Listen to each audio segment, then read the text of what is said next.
Alright guys, so we're going to be unboxing the CVA Scout and 450 Bushmaster today. What'd you get? It was a nice cardboard box. Nothing real special about it. Open her up.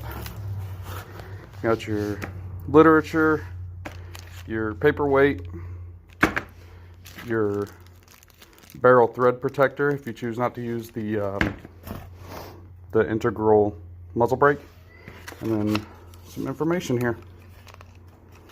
Let's get her out of the box.